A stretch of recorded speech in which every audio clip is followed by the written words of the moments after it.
Why am I going through these difficult times if God does love me? Is there some kind of meaning behind suffering and struggles in the world?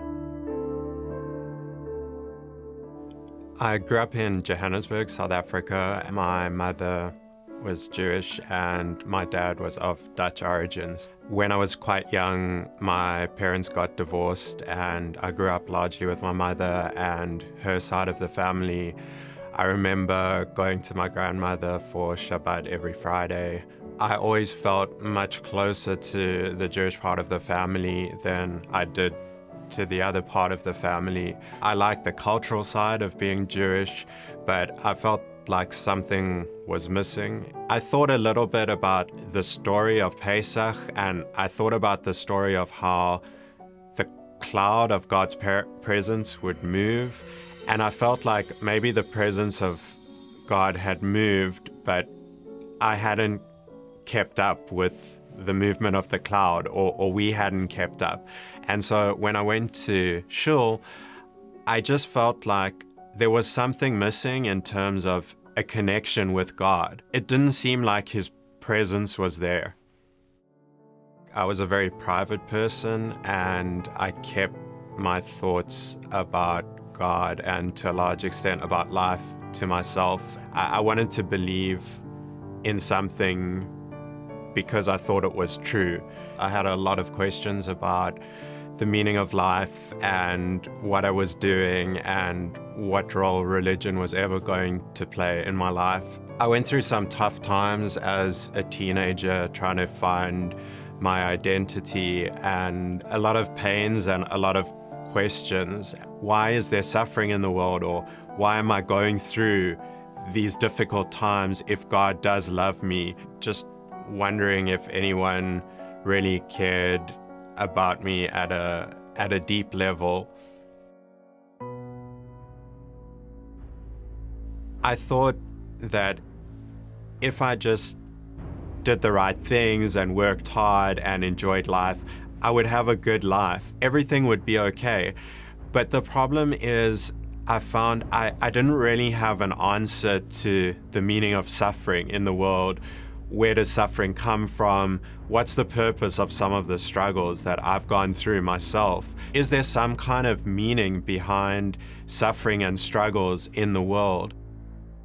My mother didn't really speak about Jesus. There was this big area that wasn't up for discussion. At some stage during my high school years, I decided to read the Bible for myself and see what it was all about. I encountered something that Jesus said where He said, "I have come that they may have life and that they may have it to the full."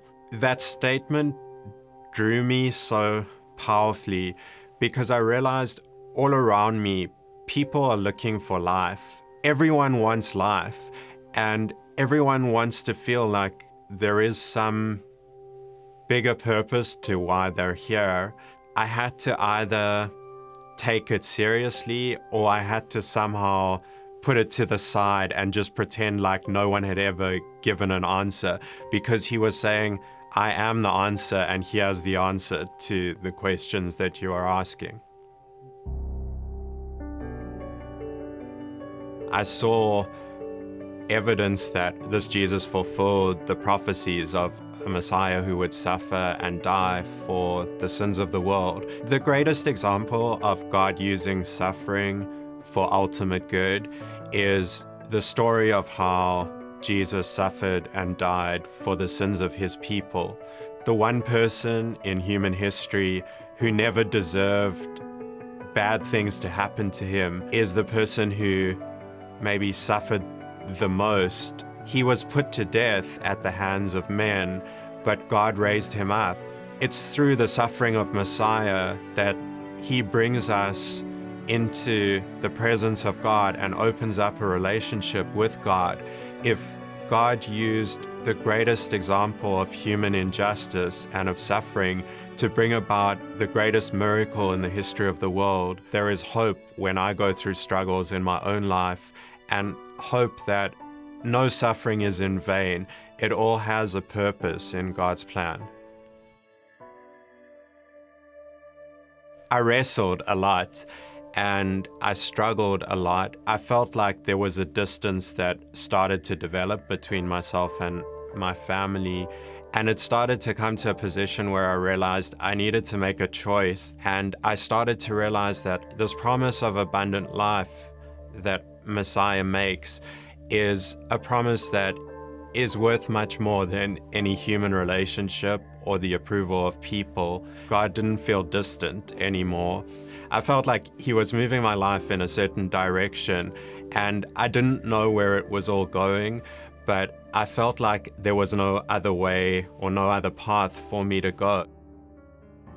I'm a professional investor, and so I'm very aware that people want good investments that will give them a return over the long term.